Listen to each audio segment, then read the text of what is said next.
The DOJ seems to be reiterating a hint that it gave us earlier this year that it does not seem to want agents to be making offers of compensation anywhere. Now, hints of this were already apparent in some of the filings from back in February, including language like, "The problem with the proposal here is that it makes cosmetic changes while authorizing the seller to continue to set compensation for the buyer's broker. Instead, the parties could propose an injunction that would prohibit sellers from making commission offers to buyer brokers at all." And you've probably seen a lot of creative ideas floating around with suggestions on how a listing agent can still advertise an offer of compensation to a buyer's agent. But if we're seeing the DOJ repeat the same sentiments now in May when the NAR proposed changes are right on the horizon, I think it's a good idea not to get too comfortable with some of these ideas to get around this new rule. So what exactly happened? On Tuesday, a lawyer for the DOJ says, hey, this NAR lawsuit proposed settlement is, quote, an improvement.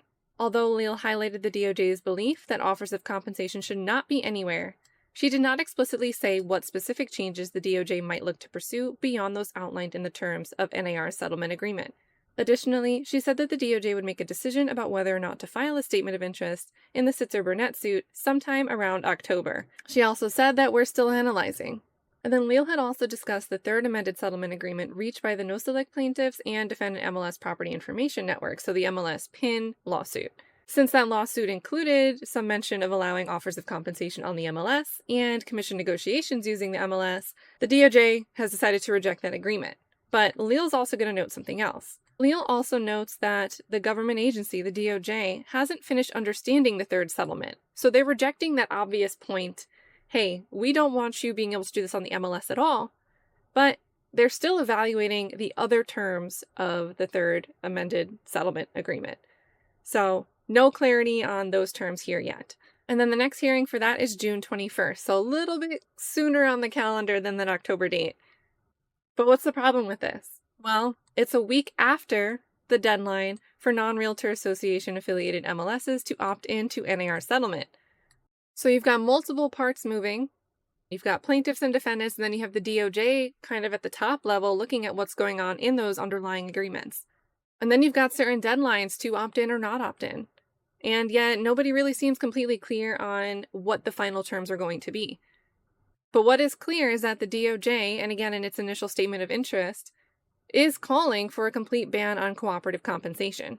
So many people are still speculating, especially with Tuesday's comments made by Jessica Leal, that the DOJ does want to intervene in what's currently proposed with the NAR settlement that's right around the corner.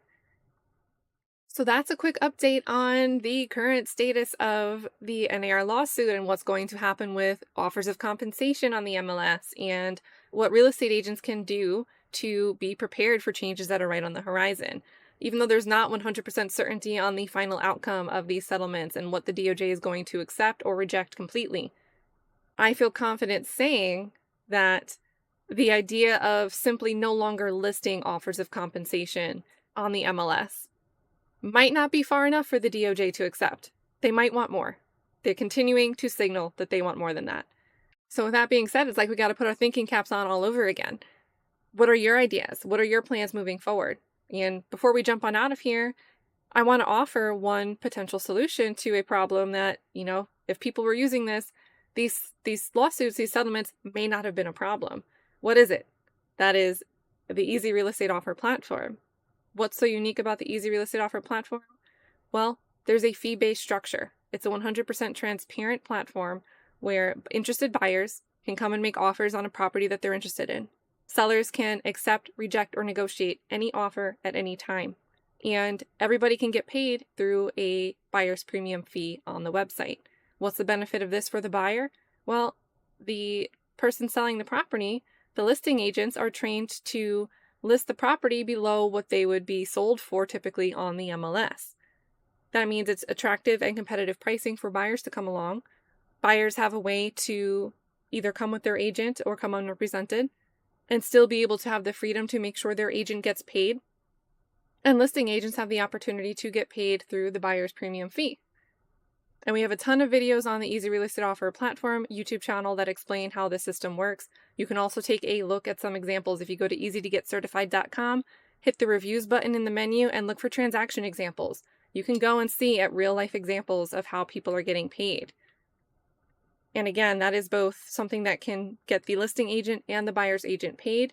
The buyer knows, the buyer's agreeing to it all along. It's 100% transparent.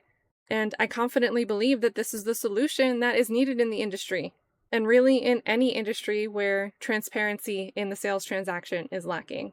So with that being said, if you have any ideas or questions, leave them in the comments below. If you want to see more content like this and hear some news in the real estate industry and strategies for adapting and adjusting and finding opportunities even when a wrench is thrown your way, make sure you subscribe to the channel, follow us on Facebook, and check out our blog at easytogetcertified.com. I'll also link to the articles and the statement of interest in the description below, as well as the direct link to this transaction example page if you want to check out Easy Real Estate Offer agents and their recent transactions to see how they're doing it.